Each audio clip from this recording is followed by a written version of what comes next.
Some very interesting. NDLEA is in the news again, and their news like these days. It looks like they're in the news almost every single day, and they're in the news for good things. Yeah. Good thing is very relative though, but it might be good. Also, I don't know if you saw a tweet that I'd sent to you earlier about a particular interesting person, a particular Nigerian that there's some story around him. I think when we take the NDLEA story out, I'll talk about. I'll definitely get to that also. At a very interesting story that is coming also about in Kwara State about a guy that wanted to test some jazz and. Anyway, we'll definitely get to that. So, I think we should just start from a bit of football. Football started. There was a bit of very interesting games over the weekend. It started from Saturday, and I think that that if I had bet on the two questions you had asked me on Friday, I would have made a lot of money. I just don't bet. That's just a funny thing. Very, very, very, very sad. But anyway, maybe you should. Maybe you should start. Maybe I should start, Abby. Maybe I will actually really get lucky. But you also know they tell you that there's something called beginner's luck. Okay, so what we're talking about was that it started with Arsenal's game on Saturday. There was Arsenal and Tottenham. It's a very big game. We all know it's a derby, and everybody was looking forward to the game. I was looking forward to the game because I'm like, you know what? Let's just play. I like the fact that it wasn't the first game of the day. Let's play it and get it over with. Let's know where we are, where we stand, and what. And the boys decided to come out. They decided to show themselves. They did fantastically well. Tottenham lost that game 3-1, which I'm sure that if there wasn't a penalty involved in it, it would have been 3-0. It would have been a clean sheet. But penalties are a part of football. Anyway, not in your book. We will take the 3 points, and we will move on from it. Very, very, very interesting game there. Very, very, very interesting actually. Another very interesting one that I think I like that they decided to step up was Chelsea and Crystal Palace. Crystal Palace is a hard nut to crack. Let's be honest with ourselves. They're not a small team, if you would agree with me. I do. I do. They've always come through, especially with the big teams. Yeah. They have a way of standing up to them. I'm sure their coach moves around with a chip on his shoulder like, I have a point to prove. Yeah, exactly. So, for Chelsea to actually beat Crystal Palace, I don't think it was a bad outing at all, especially the way away. So yes, I don't think it was a bad one. Newcastle beat Fulham 4-1. Also Liverpool and Brighton. That's what I was going to ask you about. Liverpool and Brighton ended 3-3. Yeah, it was, I think, the best game of the weekend. If you look at the quality of the play, if you look at how, since Andre Arshavin did this with Arsenal. Nobody has scored an hat-trick at Anfield, an opposing player, and only 3 players have done it, at Anfield. So a relatively unknown Leandro, what's his name, just showed us how great football is to watch these days when the field seems to be level in a way. It was amazing how Liverpool bounced back from the initial setback, and they went ahead, and okay, it was going to be, but no. The boys of Brighton were like, we have a say in this, and they say they did have in it. They did. It was nice. It was really nice, and the result just was fair. Like, it showed what the game was. Tough. Oh yeah, so looking forward, do you think that Liverpool is going to do better, like with what we keep seeing week in, week out? I see Liverpool as a top team. I see them as a team with not just pedigree but quality, and regardless of how they might be struggling at the moment, it's a marathon. So they're still staying, abreast in a way, and eventually I think they're gonna get it right again. I believe a lot in the prowess of the manager Jurgen Klopp. So I am not going to write Liverpool off, regardless of what the results are at the moment. Okay, so Everton also won their game. You know that they too have not had a very interesting season, but they won their game against Southampton yesterday 2-1, and looks like somebody beating another person made someone lose their job, as West Ham beat Wolves, and next thing we heard 24 hours after, the club has kicked the coach out of the club. It's interesting that the past few years that I've been watching football, Wolves is never, you won't call them title contenders, but to me they're always the spoilers. They never leave the 7th, 8th, 9th position. They're always hovering at that time and that part. And then when you expect them not to step up, they actually do step up with big teams and all that. They're not people that, over the years, they're not people that you would easily write off. They're not always easy games to play. But this season, they're not wonderful. They're not doing really well at all. Yeah, that's football for you. You know how life is. You are up one moment, down the next, especially when there's a window of opportunity that's open to everybody to reinforce and rebuild. So it's open. The league runs for 9 months. When the league ends, there's a 2-month window for you to rejig your system and empower yourselves. Yeah. Then, almost midway into the league, there is another window that's open for a month. So within that period, you're expected to show up and all of that. And if you don't, man, that's your problem. But if you do, and the others get it better, get a better result, you will still struggle. Because it is a marathon. It's 38 games being played by 20 teams over a period of 9 months, and nobody is sleeping. A lot of people are working hard, so it looks like they're gonna struggle. And let's look at who is going to be the next choice of manager for them, because again, there's nothing they can do until January if they're not already if it's not too late to redeem their season. Their season, yeah. And moving on from that was the last game of Saturday, and Sunday came, and at I think about 2 p.m. came the Manchester Derby as well, and it was also a phenomenal game. It was something everybody was looking forward to, but I think that it was actually worth the watch. It was. It's top football at the best level. When you are watching one of the best leagues in the world, it is expected that every team that makes it there is good. Might not be as good as the best, but better than some of the rest. So I just wanted to put rest at the end of best. I was going to say that. Okay, why so poetic? Yeah, I just wanted to, but it still makes sense anyway. So it lived up to the top billion. Yeah. So of course we saw that, and we saw 2 hat-tricks. Beautiful football. 2 hat-tricks. Phil Foden has been banging the goals. Haaland has been banging the goals. I think that both of them, is one person is definitely going to get golden boot this year. 2 hat-tricks in a derby is unprecedented. 2 hat-tricks from 2 amazingly young footballers is a massive win. Not about the result alone. The fact that they were able to combine to score 6 goals between themselves is a big deal.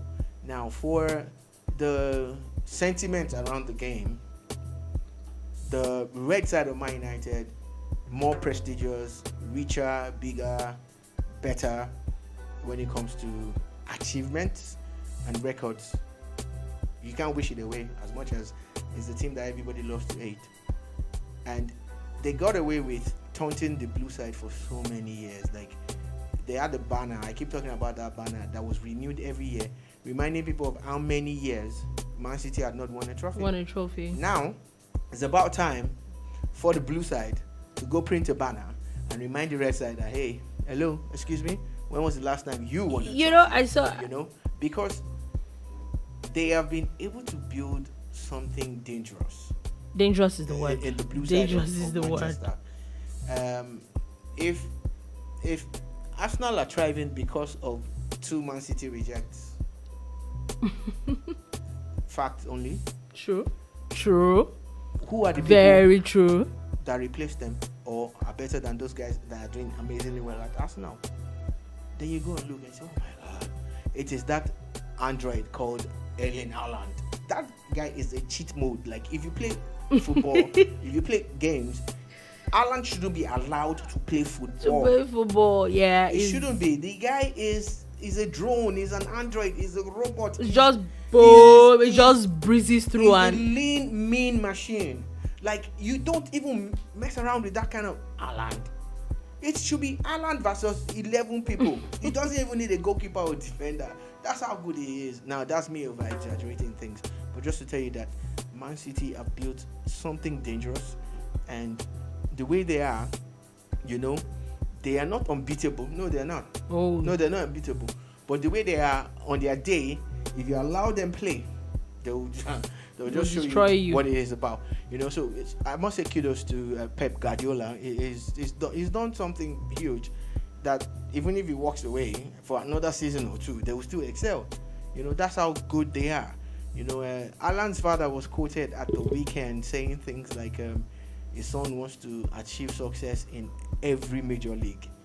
So they're more or less talking about a 3 or 4 season sojourn in England. Then he's moving. I know a lot of people will be like, "Can you move tomorrow, please? Just come and be doing." Because that guy is that guy is good. Erling Haaland has 15 goals, and he all the Man United strikers combined don't have as much goals as I think he has like 5 or 6 goals more than all of them. More than them, and that's how massive that guy is. So this is me saying there was an amazing game at the weekend. Yeah, it was an amazing game. From the look of things, City are not as fantastic as I make them sound, because they were not supposed to concede 3 goals. Exactly my and point. The fact that they can concede 3 goals shows that that's why Crystal Palace and 1 or 2 of those other teams look. They know. Oh no! To be honest with you, I think that nobody gets, or I won't say about now. Last season, nobody got Manchester City like Crystal Palace. They definitely there's something that their coach knew about Manchester City that nobody else had. I think that they have fantastic forwards. Of course, we definitely see what happened there. And also, Phil Foden is a very young guy as well, and he's doing amazing. Kevin De Bruyne, I thought that, okay, when these people come in, Kevin De Bruyne would, but he's banging the assists. Like yesterday, they're like you said, they have a very, very formidable team. But always the issue is, at times, it's not about the goals, it's about closing up so that you actually don't concede. Which, to be honest, if we look at it, then they've not been doing a lot of clean sheets like before. So yes, that game was that game also. Leeds United, which nobody talked about that game though, and Aston Villa. It was there's nothing to talk about there. I'm itching to get away from it because there's nothing to talk about. Oh God, I think the Manchester derby just took all the shine off it. Today there is Monday Night Football with Leicester City and Nottingham Forest. Why do I keep saying Palace? Anyway, so that's it for the football over the weekend. We're going to be moving on quickly.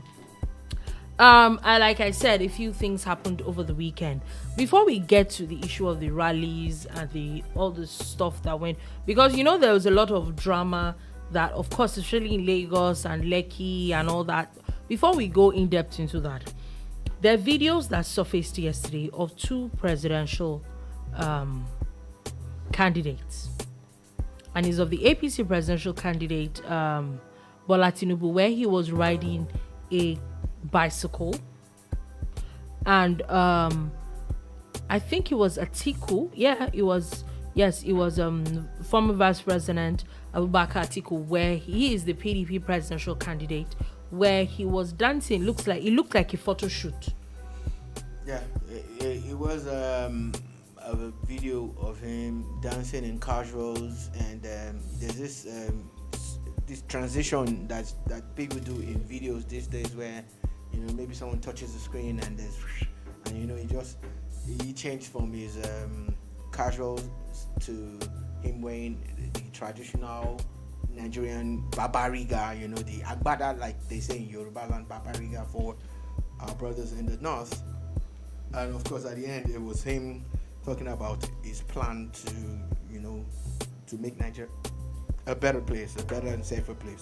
That's what the video was about. What people were going on about majorly was him dancing and the song choice, which was Davido's Stand Strong. Yeah, so there's been a lot of drama around it, all these videos. And my question is, okay, first things first, Bola Tinubu's video. We know that there's been a lot of talk about how, whether it's true or not, nobody knows, if he's ill, he stepped out of the country because he's ill. There actually has been a lot of story about his health. And I'm guessing that video was made for that reason, because there was a caption to it and all that. Was it necessary? Well, it depends on how you look at things. Again, there are several opinions about it. Mm-hmm. A lot of people have said it was not necessary. A lot of people have said, oh, it was about time they put out something to quell all the talks of him pulling out of the presidential race due to his, in quote, ill health. Yeah. That people have been referencing.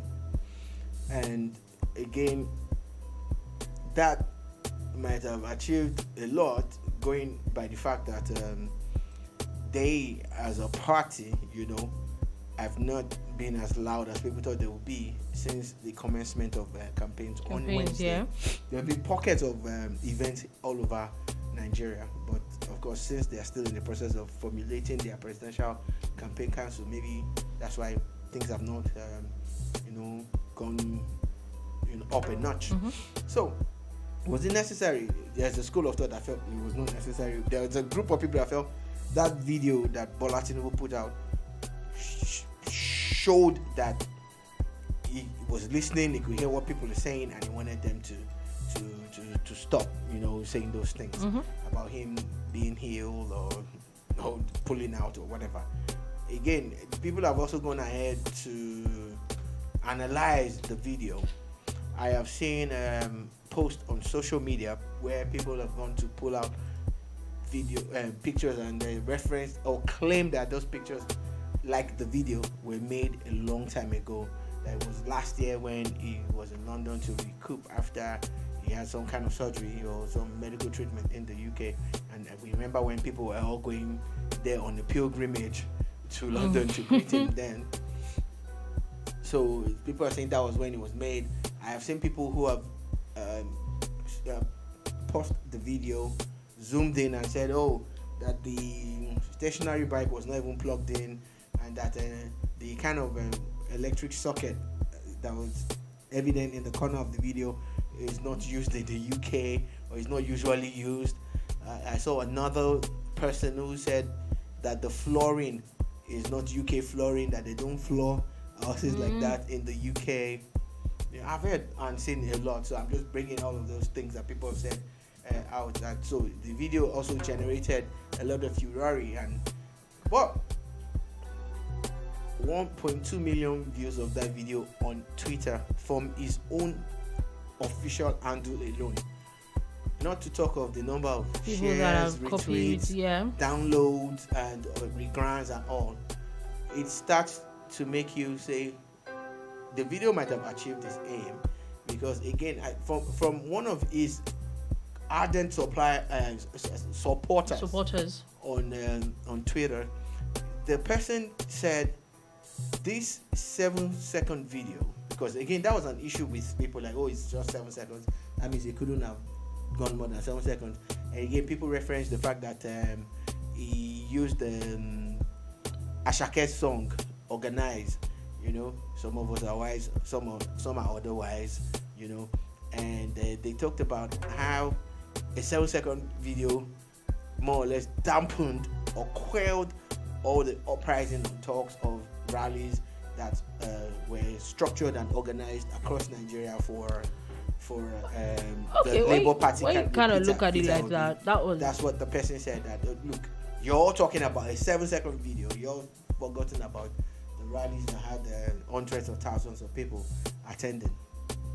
You know, so that's different angles. Yeah.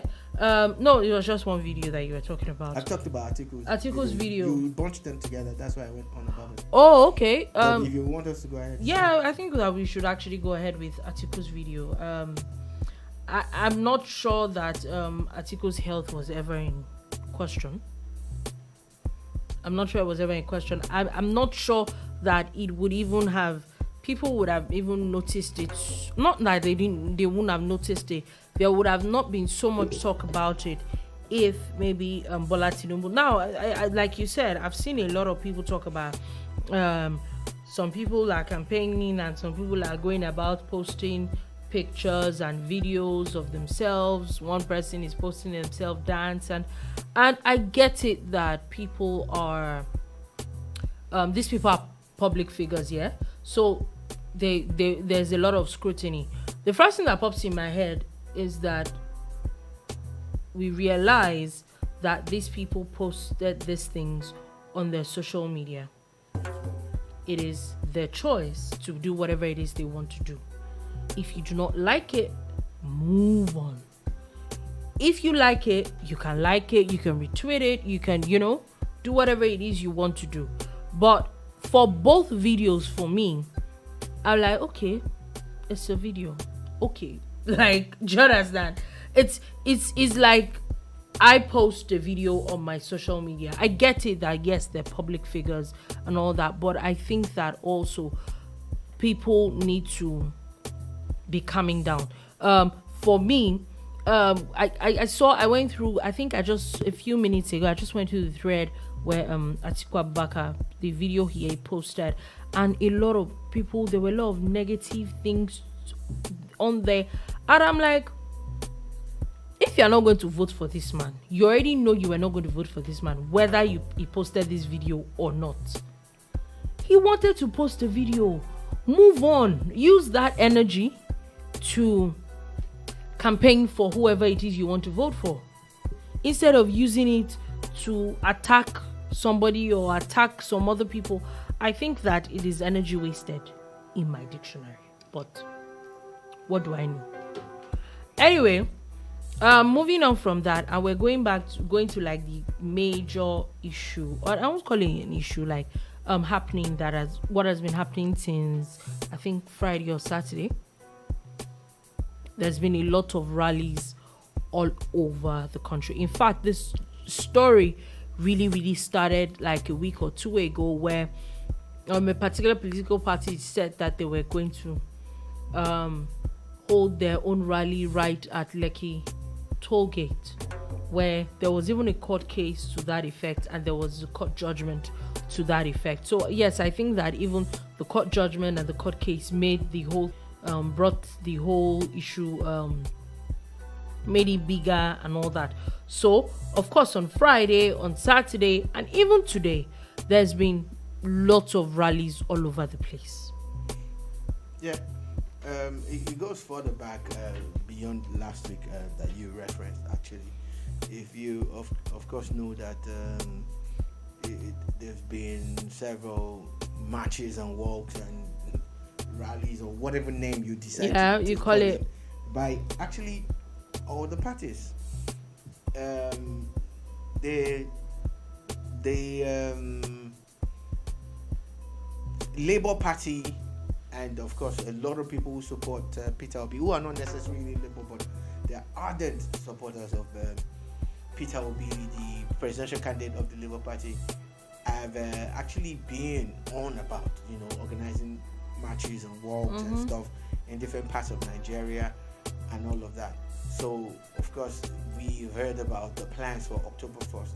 Now, to talk about the court judgment and everything, I also feel that we shouldn't continue to use a toll gate plaza. It's a road, though. It's a part road. of a major It's just road, a road. you know, and we intend to shut it down on the day that people are supposed to gain free access or back and forth. You know, it's not fantastic. It's not a good idea. There are several locations and venues, and there are several ways that we can actually show support, and that's what eventually happened. You know, because it's our job to monitor and follow these things. In Ikeja, there was a good turnout of people for the Labour Party rally, or actually the Peter Obi or Obi Dati, that is his running mate's name, rally in Ikeja. You know, there was people, you know, came out in good numbers, and they were there. And of course, the same rally happened in Surulere. I even saw a video of a group of people coming from one side of Surulere and another group, and they met at the junction, and they all, you know, dancing, and it was having fun, and it was good to see, you know, that they had a good turnout like that in Surulere. Then they eventually ended up somewhere in front of the National Stadium in Surulere, which is a place where most times when there are protests or riots or whatever, it's like a melting pot of Pot for a lot of people. You know, then again in Festac, Agboju Amuwo Festac Access, there was a good turnout of people who also came out to march and show support for Peter Obi's candidacy. And again, the most contentious Lekki Access, where you know, there was a court ruling to that effect. So I saw that the organizers of the Peter Obi rally in that access, of course, rearranged their movement to avoid the Lekki toll gate. But before that, the day before, law enforcement had moved in large numbers, all looking like they were battle ready and all of that. And the IG of police said they were just basically enforcing the court order, and they were not going to allow any group, because I know again that there were talks of it, but it didn't materialize, of a counter rally. And if that had happened, I think it would not have been wonderful. It would not have been wonderful. Yeah, that there were a group of people. There were a group of people who were saying, "Oh, they're going to go to that same Lekki to dislodge them." I'm like, nah. But I don't know who talked them out of it, but I'm glad that at least it didn't happen that way.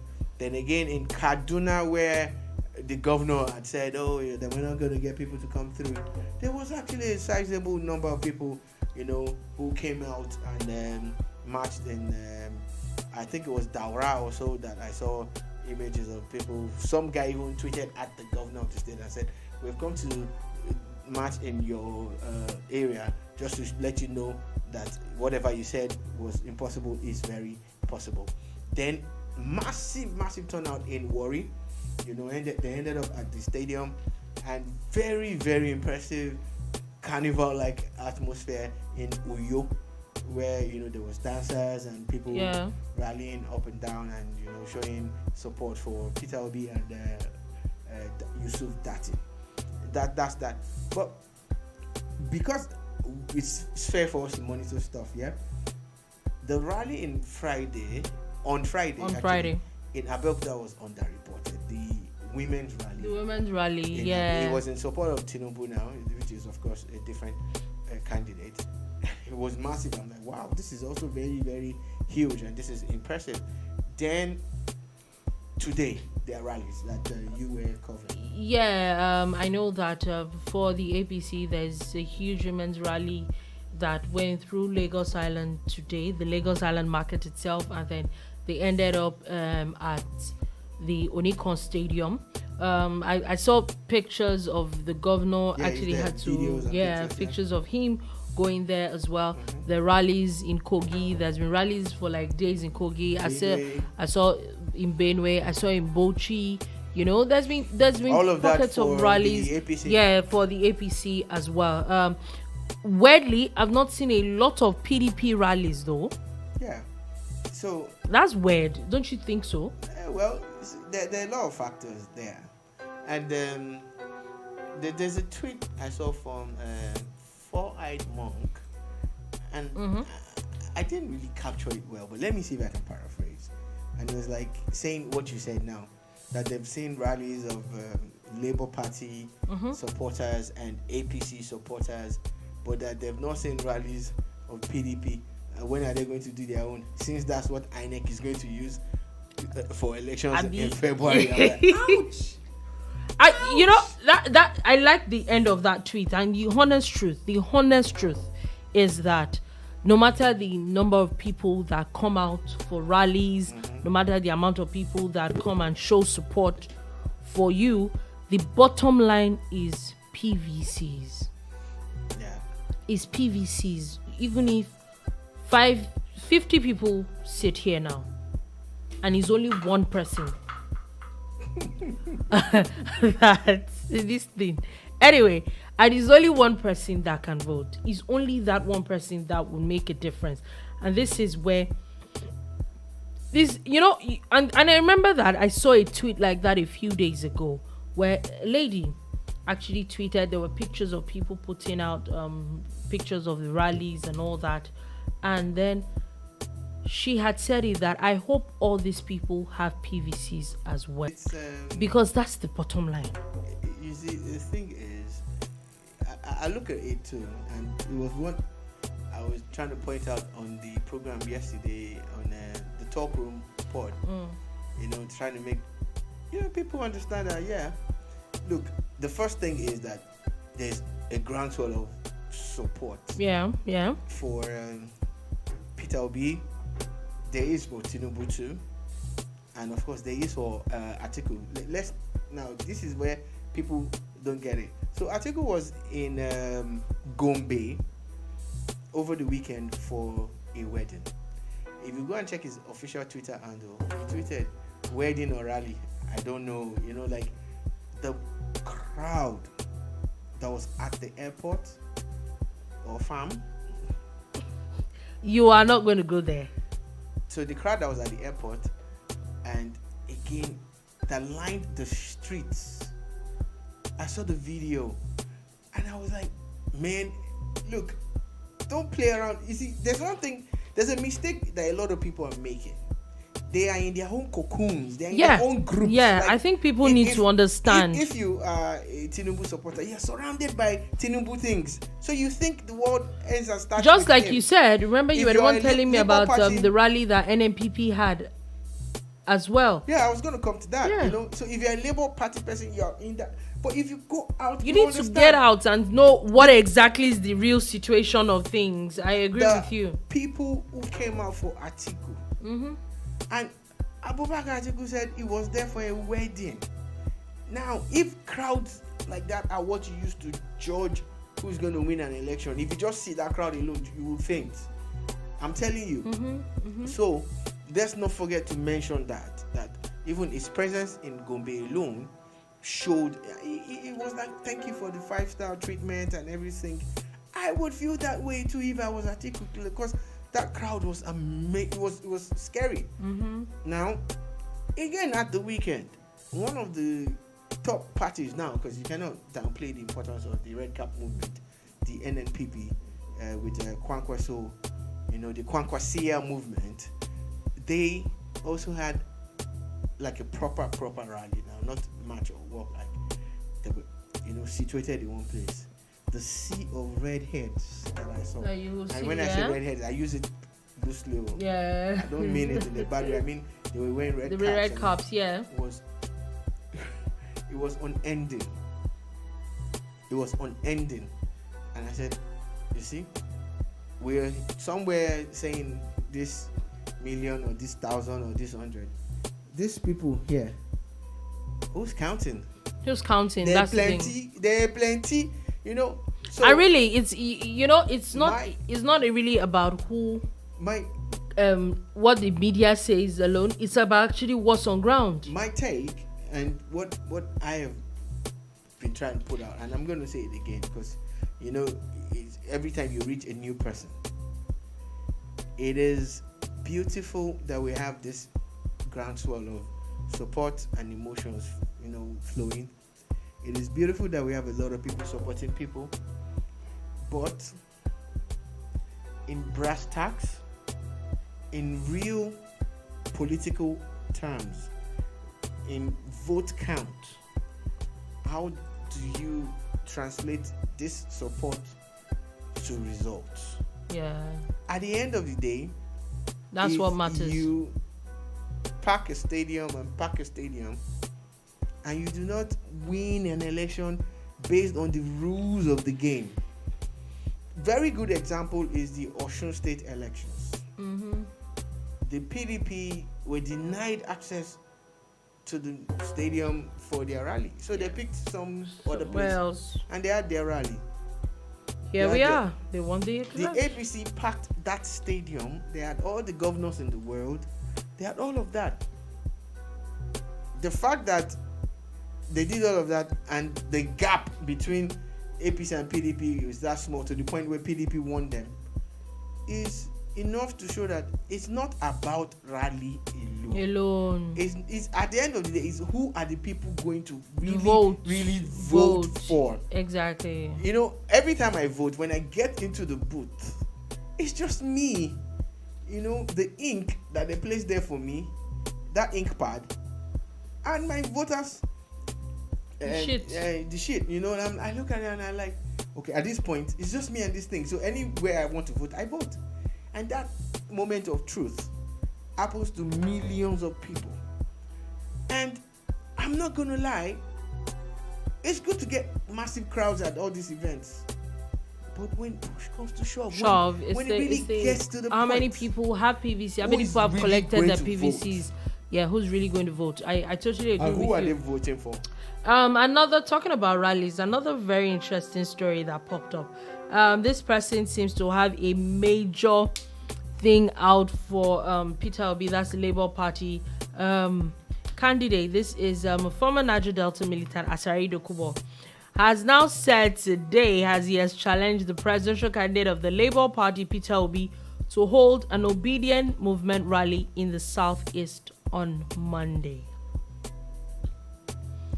We're saying that if it's not a scam, you're going about doing obedience in Lagos, Port Harcourt, in Bauchi, in Kaduna, and Ibadan, but you cannot do obedient on Monday in Onisha, in Oka, even in Obi's Liars Village. Okay. Maybe you should have edited but it was right. Asari Dokubo is not a big fan of oh no, that's why I said that this is obviously it's not a big fan of who Peter Obi. So a lot of people have been going on about that thing, and there's one thing I noticed in politics: we're very reactionary when it comes to things, right? Mm-hmm. I remember 4 years ago, everybody was going on about how Atiku cannot enter America, Atiku cannot enter America, Atiku cannot enter America. Whether it was it really important with the whether it was runs, whether it was Uruji, any which way, or scam or game, the man entered America. But wasn't it just a reaction to what people were saying? That's what I'm saying. But he did that to say, you say I can't come to America. I have entered America now. Yeah. But at the end of the day, he still lost the elections because the focus were on all the wrong things. And we're going down that road now. Yeah, you're trying to prove. Asking Peter Obi to organize a Monday morning rally in the southeast will become a song that a lot of people will sing. They will sing that song until it gets to a point where maybe the people who are stopping them from going out will say go out. Guess what? There's a story. Today is supposed to be the weekly sit at home in the southeast, right? Mm-hmm. So if today is National Day across Nigeria, that means sit at home will be Tuesday. No, So there was a message. Okay, carry on. But there was a message from the organizers of the weekly sit at home. I don't want to mention their name, saying that don't worry, you can go out on Tuesday. Okay. They tell. Okay. For as long as we're condoning this thing, people can actually tell people not to go out on arguably the first, and they tell business that day of the this week. thing is not terrorism. Please explain to me what part of this is not terrorism. I don't know, man. So I'm just saying though that it doesn't sound right to me. But again, the people need to speak for themselves too. Yeah. Who are the people most hit by this? You're actually telling people that on a Monday, and just picture, it's fine because it's not happening where you are. But picture if there's a group that tells people in Ibadan and Lagos, Abeokuta, Akure, Ekiti that you can't go out on Monday. If you go out on Monday, we'll deal with you. And it's been happening for months. Even if they chop it the first Monday, I trust my people now. By the next Monday, people are going out. They're going, Lagos Island people. What want to happen will happen. Whatever is going to happen will happen. No? Yeah. I trust my body market people. Yeah, What's that? So again, still talking about rallies before we move away from it. There's the NDLEA story too. Yeah, before we get to the NDLEA story, and the other stuff. I just wanted to round off on the rally thing. There was an image of a little child wearing a white green jersey. Yeah. That Peter Obi has responded to, and he's talked about how she is the poster child or the poster image of his campaign. It's not a bad idea actually. It's not. As a parent, I think it's irresponsible for to take that child to be into that crowd. True, anything could have happened, but it's politics and we have jumped on it. So anyway, before we go quickly, the deputy governor of Lagos State has said that people should not use his son as cheap publicity, as there was a picture that was going around saying that a particular guy his son was part of Peter Obi rally in Lagos State. He has now come to say that this looks nothing like his son or any of his relatives. Well, we're in the era of fake news, so it's good that you responded on time to actually quell that. To try to quell it. Okay, so let's move on to NDLEA. I've been itching to talk about NDLEA. There's if any you people watch listen to Boomba a lot, we know that at least once a week these days there's a conversation about NDLEA out there. Now there are two stories about NDLEA that we woke up to this morning, and the first one was how the NDLEA has arrested another billionaire who is said to be a drug baron, where they had recovered about 8.8 billion naira worth of tramadol.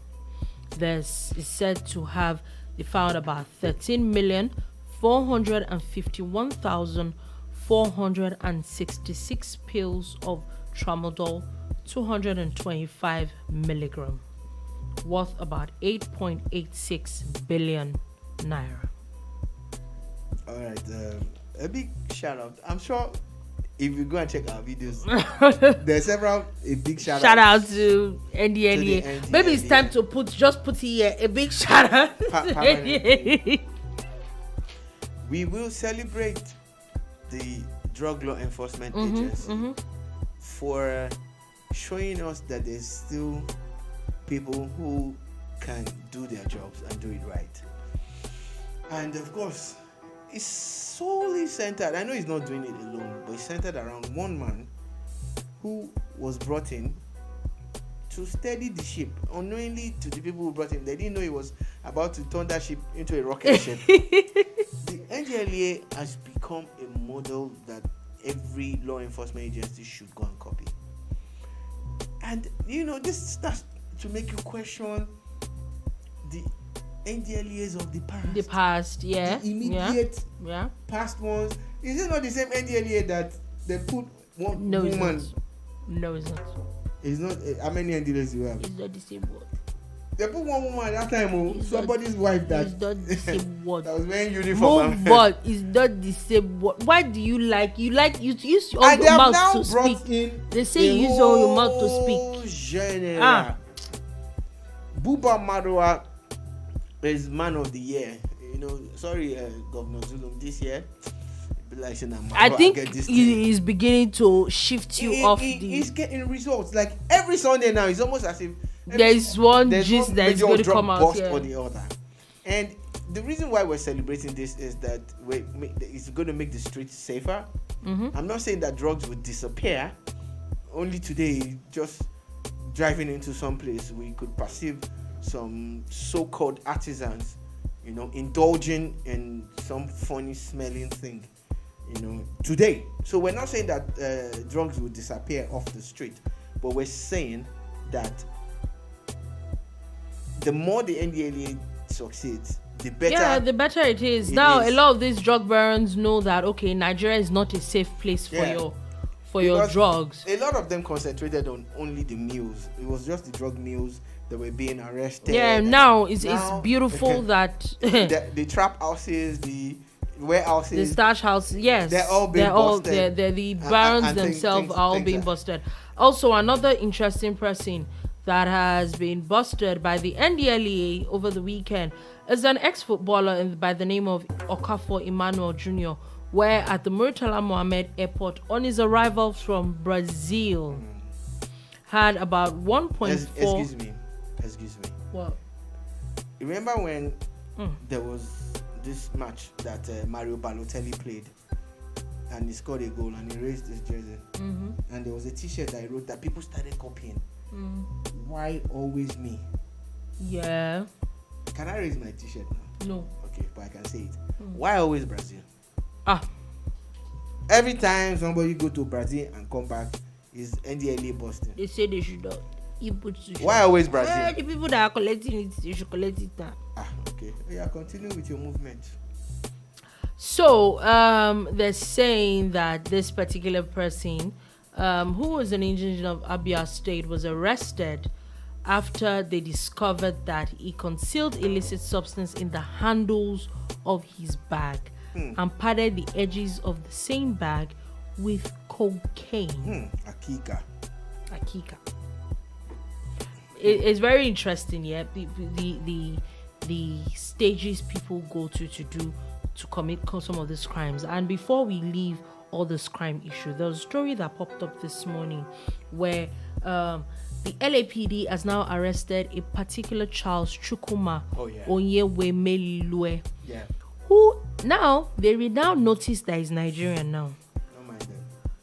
Which a few hours ago I saw that he just got married a few months ago. Oh, he had a massive society. Massive wedding. And you're wondering, the video is on YouTube. Videos. Yeah. Don't let me be angry. The video with the S's. Videos. Thank you very much. Corrected. In fact, movies. Let's be, I stand corrected. Movies. Thank you very much. Where the blue this particular person has now been mentioned in 68 armed robberies. In LA. His mode of operation is that he wraps his guns in a blue cloth and he targets people in car parks, in filling stations, Walmarts, and all those kind of places, and that's where he carries out his robberies. And he robbed 60 something times. 68 in the space of like a year or so, and he always got away. He always just got away. I don't understand. Then he goes and organizes his society wedding. I think it's time we need to have a conversation about how annoying Nigerians that are terrible are. You leave Nigeria, it's bad enough that you're a bad person. See, whether you're in Nigeria, you're outside Nigeria, you're a terrible person. You now leave the shores of your country, and then you now go to other people's countries, and then you now mess up chances for other innocent Nigerians and other people at large. It is bad. Like, it is bad. imagine what this person, especially when, and you know, the one that used to amaze me the most is that a lot of these people, it's almost like they make the same mistakes over and over and over again. You see them, they are lavishing money, they're doing all sorts of, and I'm like, they're not making mistakes. You call it a mistake because you're looking at it from the legal or the right side of things. To them, that's the reason why they went into that illicit business in the first place. That's the reason why they are robbing. They want to show off. They want to show people that they have money. To be honest with you, and I'm asking you, I don't know. And maybe I should go and check. But I don't think Dangote has an Instagram page. I don't even think he has any form of social media page. It's possible that he has Twitter, right? There was a time, I think they shut it down. There was a time they said he had Twitter and everything. I know that Femi Otedola has Twitter. He doesn't post that frequently. But if you go and check any of these top people, I'm talking about really rich people, they don't make noise. Yeah, they don't make that kind of noise. One of the most intriguing videos that I've seen in recent times is, I read that story before, but until I saw Dangote talk about it on a TV show during an interview, that how one day he wanted to really check how rich he was. Yeah, and then he drove to the bank, withdrew, was it $10 million or so, you know, and he just spread it, and you know, and slept on it, and think about it. He's, oh, I'm that rich. Yeah? If you're rich, sir, we get it. We're friends, so I know you're rich, you know. So the thing is, go away. Is my friend. Dangote is my friend. Okay, why do you keep saying it so much? Tony Elumelu is my friend. You keep, it's like you keep reminding yourself. Boys Club. Okay. BBC. Billionaire Boys Club. So don't let Nollywood hear you. They'll go and steal it of you. They will steal my idea. Before. They will pay me now. So the thing is that what I'm trying to say is that there is an old saying that it's the empty barrel that makes the noise. That's noise. Yeah. And you look at a barrel that has something in it, you know, in the mode of maybe NSC or water, or money, or gold in a barrel, it will not make noise. But you see the empty one, when you carry it like this and drop it, baga, bogo, you know. But the one that has something will just do boom, boom. You know, like boom radio, like boom. I did not take part. That's already passed. Oh my God. What I'm trying to say in essence is that they would make noise because they want to impress. And that was really loud. The point. And when they get loud, they expose themselves. And of course, law enforcement moves. No, I get what you're saying. Anyway, I just hope that a lot of people are not going down with this guy. But quickly before we leave the last story, there was a story that I want to talk about, that the federal government has disowned a trending national honors nomination list, where I saw this earlier, where the list had names of Abba Kyari, the late chief of staff to the president, Femi Adesina, some some different people back and forth. They're now saying that this list is not true. We are once again in the era of fake news, and it's not about to go away. I always just say to people, check the source of your news. Google itself. Just Google a few words, make keywords from that story, then check the source again. Okay, so quickly before we go, there's a middle-aged man by the name of Abubakar that is said that has shot his 12-year-old brother Yusuf Abubakar to death. And guess why? It was testing the potency of an anti-gunshot charm in Kwara State. First question, why do you need an anti-gunshot charm? Exactly. 2, why test it on your brother? Why not test Why is it a goat on a wall? You know, on a goat, on a tree, you know, but you have to, you know, kill your own brother just to prove how stupid you are. That's the word. Very stupid. That sounds like murder to me. It's not manslaughter. They should not come and tell me it's manslaughter. The intention will probably not make him murder. Leave me alone now. Okay, so sorry. You actually think I didn't know the difference? I'm just really angry. Yeah. Sounds that like, these things can actually happen. That's why I said it sounds like murder. See, to me. So is it that there's Because actually it's no jazz? premeditated. Are you saying that there's no jazz? As a lawyer yourself, you can fight it now that if he knew the guy could die, that's why he didn't test it on himself. So are you saying that jazz does not work? Test it on the person that did the jazz for you. Make it sure now. If a doctor is going to do something to you now, What? if the doctor is sick, it's the same treatment that he will give himself. But when somebody says he's doing anti-gun something for you, let him first of all wear that amulet or bracelet or whatever and shoot himself. Or give me gun, let me shoot him in his head. Okay. Finally, before we go, a spokesperson of Kwara State Police Command has now said, the same Kwara State has now come out to talk about the chief medical director of the Kaikama General Hospital. Funny enough, it's the same area where the same local government where that other one happened, where a Dr. Adeyemi Adebowale has now been arrested for allegedly killing and burying two ladies. One is said that one is his girlfriend and another is his wife.